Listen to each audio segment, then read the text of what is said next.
So you have now jumped into and continued two of the most iconic film franchises of all time. What is something that stayed consistent in your filmmaking approach from Logan to Dial of Destiny? But then also, what is something about an Indiana Jones movie that called for something different?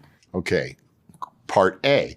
I tried to bring my own humanist sensibility to the movie about who this character is and what they're struggling with. That whether you're talking about kind of Cape Crusader films or superhero films like with Wolverine or the X-Men, or you're talking about an Indiana Jones franchise, one thing is true, this is a hero, an iconic hero, each of whom has kind of their own unique superpowers. But what made me make movies about both these characters and attracted me to both of them is they've also got super liabilities. They've got their own flaws. They've got their own regrets. Certainly a similarity between the two films for me was finding someone at a point where the shtick they've been doing isn't working anymore. The world has changed. I mean, I think that's even a line in Logan. But it would apply to both movies, that you're finding Indiana Jones in his 70s in the time of modernism, rock and roll, moon landings, triangulation, Red Scare, nuclear fears, the Vietnam War. That's a different world than the clarity and simplicity of the 30s of a free world united fighting Nazis. It's a very different environment. And similarly, finding, Hugh's character of Logan in a time of diminishing returns, when his power isn't as great as it was. That to me brings vulnerability to the character. It brings your journey to the character. As far back, if you want to be an archaeologist about it, as Aristotle, there was this term peripety, the turning of the wheel. A story, it's one of the things that people kind of have a hard time with when they get into dialogues online about movies, because a movie isn't a single idea. It's a peripety. It's a turning of the wheel. It's something that starts one place and ends another. So which point of the movie are you talking about? And any good story starts someplace where the character has to travel or grow. And for me, too often, for my taste, many superhero films start as gods and end as gods. And so really all that's happening is a series of fights and tactical moves between one set of gods and another. And I don't feel the characters changing. My only problem is it's not a knock against other movies. It's just, I can't make movies like that. I wouldn't know how to. So for me, I need them to start one place and get another. That was really important to me in both films.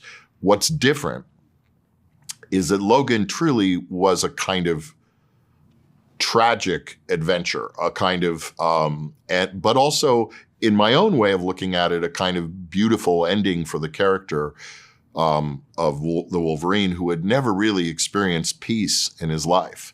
And in his final moments, found love and a kind of grace, even if it was only the last 30 seconds of his life, that he found that.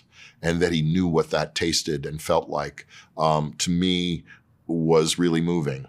In Indiana Jones's case, I wasn't, first of all, ending the character, but beyond that, there's a tonal difference between these kinds of movies. And Indiana Jones is an entertainment, and it's an adventure, and it's got to have joy and humor and crazy characters. And even Indy himself, very different than the grimness that Logan represents, is a series of contradictions. He can be fussy, he can be demanding, he can be cowardly as well as brave. His punches can have no effect and never land. So there's a wonderful set of contradictions to the character that Harrison and Steven and George and Larry Kasdan all developed, and that I wanted to continue, but I had to find at a new age in his 70s. That's such a good answer to that question. Now I have to ask, because I really like your approach to doing that, is there another iconic character out there that you see that same storytelling opportunity in that you might want to explore in the future? Any movie I do will have to meet that basic idea, just that the character goes from one place to another. As they should, as they all should. I have to talk about your collaboration with Harrison. You've worked with some of the best in this industry. What is something unique to him that he needs from you as an actor's director? But then also, what is something unique that he gave back to you as a collaborator? Well, Harrison loves a dialogue with his director. But, it's interesting. Most of the great actors I've worked with, really superlative actors, love to have a dialogue with the director. I mean, long time ago, my second movie I made with Robert De Niro, and he said to me, I need a director. Talk to me. Like he goes, I don't work with young directors much because they just don't say much. He goes, I need this dialogue. And we became friends in the weeks before we made the movie, just so I understood. And I think he wanted me to be able to kind of communicate with him. And I found that true, whether it's Russell Crowe or Christian Bale or Harrison Ford or Angelina Jolie or Winona Ryder or you could go on and on. The reality for me is that the give and take with the director, actually, I'm the only audience really they have. So in a sense, that push and pull a singer-songwriter or a live performer might have with an audience, I'm kind of responsible for bringing whatever that response is, not just intellectual, but also energy, and I feel that. Harrison in particular, one of the unique aspects of him that I think is really interesting is that he's always looking to undermine the tropes of a scene. He's always looking how he can play against the text or play against the grain a little bit. It's where all these great moments happen with Indiana Jones that you can't quite identify exactly what's going on, but it's him. In our movie, there's this moment where he punches Mads Mikkelsen in the very beginning, first reel of the picture. And, in the script, it's just, he opens the door, Mads is there, he clocks him. But Harrison goes, what if I tried something like this? And he takes off his hat, puts it in front of Mads' face, and then punches him through the hat. There's no rational reason to do that. There's no audience watching to Indy's actual awareness, although there is, of course.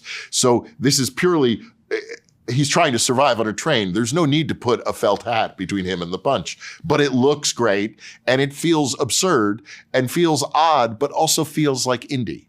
And that I can't explain it, but he's always looking for these moments where he can undermine or manipulate for our enjoyment, the kind of pure heroism, and turn it into something more human. God, it's so true. Between Indy, Han Solo, and even now on Shrinking, you see little performance flares like that make everything purely I him. love you. I know. I mean, these are him always trying to undermine the kind of tropes. And I think he doesn't, there's not a day I remember seeing him where he's not flipping through the sides of the day and puzzling on how he can just push and pull on it a little bit. That's why he's one of the best. This was not enough time. This is a sorry. problem. Get one more in. You're Get one more in. One Serious? More. Yes, do it. Do it. You just got the eye. All right, I'm going to ask I always love asking filmmakers about the experience of taking and applying notes versus not and trusting their gut. And in this particular situation, you not only have a whole fan base, you're working with an expert on set in Harrison, you talking to Steven, you have studio executives looking out for the franchise. So can you give me an example of a note you got from someone somewhere that you applied and made the movie better, but then also a time when you got a note, said to yourself, no, my instincts are on point, and you stuck with your gut? The second thing I can't touch, because that would be me just naming a note I got from someone and saying I won't do it. But it happens. I mean, I've also got all these wonderful people around me, and they're not always saying the same thing. So sometimes you have a note and the exact opposite note on your right and left, and you're kind of left to navigate your way. But one of the great notes I think Steven offered early on to me as a very simple tidbit was just this idea that an Indiana Jones movie in his mind, he realized somewhere along the line making them, is actually a movie trailer that's 2 hours long.